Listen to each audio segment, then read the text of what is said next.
Assalamualaikum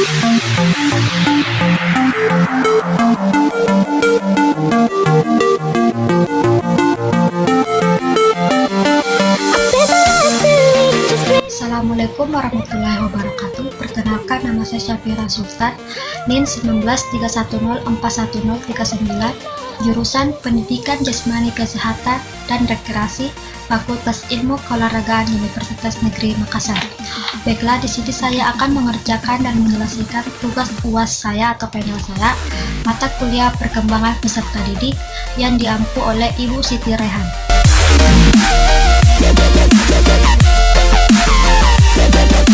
Pembahasan yang pertama yaitu multiple intelligence atau kecerdasan majemuk. Menurut pendapat saya, multiple intelligence adalah kemampuan seseorang untuk menyelesaikan suatu masalah yang terjadi di kehidupan nyata sehari-hari dan dapat menciptakan suatu produk yang bernilai dalam suatu budaya. Hal tersebut diakibatkan karena adanya beberapa faktor. Yang pertama, faktor keturunan atau gen. Yang kedua, lingkungan. Yang ketiga, asupan nutrisi, yaitu memakan makanan 4 sehat 5 sempurna.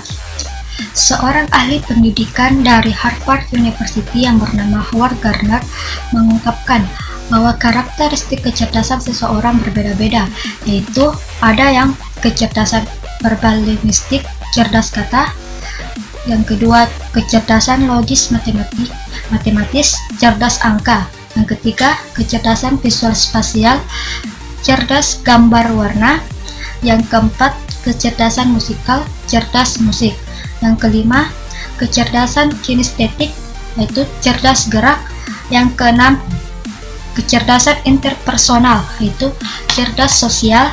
Yang ketujuh, kecerdasan intrapersonal, yaitu cerdas diri. Yang kedelapan, kecerdasan naturalis, yaitu cerdas alam. Yang 9, kecerdasan eksistensial, yaitu cerdas hakikat.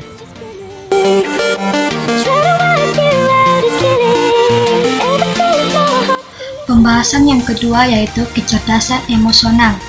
Menurut pendapat saya, kecerdasan emosional yaitu keterampilan atau kemampuan seseorang yang berkaitan dengan hubungan sosial yang merujuk pada kemampuan yang dapat menangani diri kita sendiri, serta mampu mengenali perasaan diri kita sendiri maupun orang lain atau rasa empati.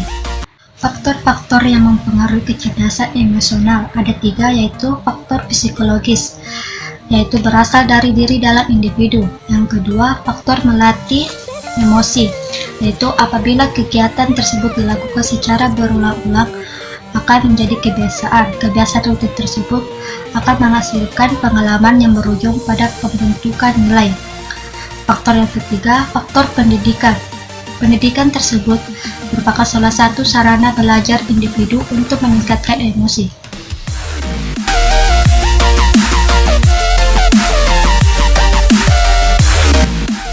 Pembahasan yang ketiga yaitu perkembangan kognitif. Perkembangan kognitif adalah kemampuan berpikir pada manusia. Tahap-tahap perkembangan kognitif menurut Piaget. Yang pertama, tahap sensori motorik pada usia 0-2 tahun. Yang kedua, tahap preoperasional pada usia 2 tahun sampai 7 tahun. Yang ketiga, tahap operasional konkret pada usia 7-11 tahun. Yang keempat, tahap operasional formal pada usia 11-15 tahun.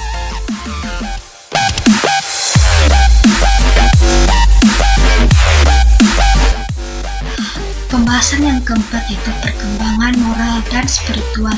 Perkembangan moral adalah perkembangan yang berkaitan dengan kemampuan seseorang untuk mengetahui baik dan buruknya suatu perbuatan. Sedangkan spiritual ialah kepercayaan peserta didik terhadap suatu keyakinan yang didasarkan pada adat istiadat maupun ketuhanan. Tahap-tahap perkembangan moral dan spiritual menurut Carl Lebet. Yang pertama, pra-konvensional, yang kedua, konvensional, yang ketiga, pasca-konvensional.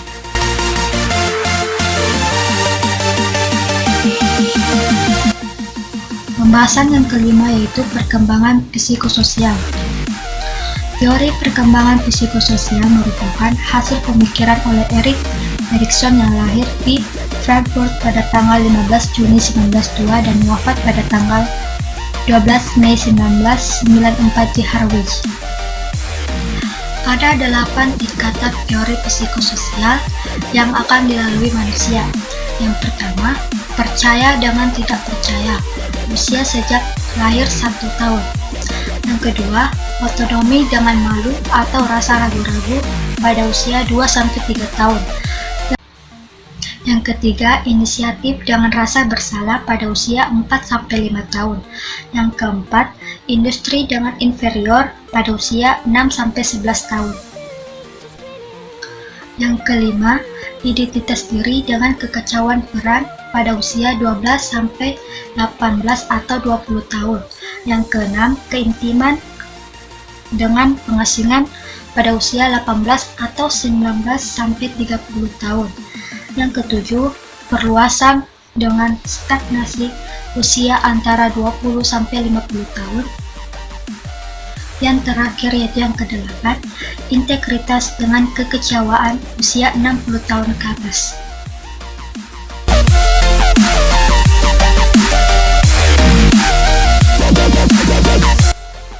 Pembahasan yang keenam yaitu perkembangan bahasa.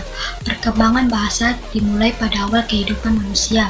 Bahasa sendiri ialah alat komunikasi dalam berinteraksi di kehidupan sehari-hari. Ada 4 hal yang harus diketahui tentang bahasa. Yang pertama, yayasan otak dibangun melalui pengalaman di awal kehidupan. Yang kedua, belajar bahasa secara sosial dengan mengamati dan meniru orang lain. Yang ketiga, pertumbuhan otak bahasa adalah yang terkuat di tahun pertama. Yang keempat, bahasa membuat dunia kita menjadi terampil untuk benar-benar mendengarkan, berbicara dengan baik, menikmati membaca dan menulis yang dapat menciptakan seluruh dunia sekitar kita.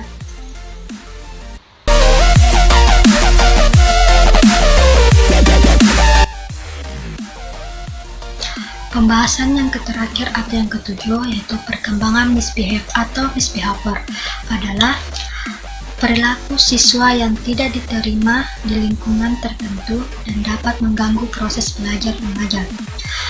Ada beberapa faktor yang mempengaruhi misbehave yaitu siswa sendiri, guru, dan lingkungan sekitar siswa sendiri. Macam-macam perilaku yang sering terjadi pada misbehave yaitu apabila siswa sudah mulai bosan, ia akan mulai mengobrol dan bercanda pada teman-temannya. Yang kedua, apabila siswa sudah mulai bosan, ia akan mengolok-olok atau mengejek temannya. Yang ketiga, siswa berani beradu argumen dengan guru saat ditegur. Baiklah, itulah tadi beberapa pembahasan yang saya jelaskan tadi untuk menyelesaikan tugas UAS saya. Semoga bermanfaat. Saya akhiri. Wassalamualaikum warahmatullahi wabarakatuh.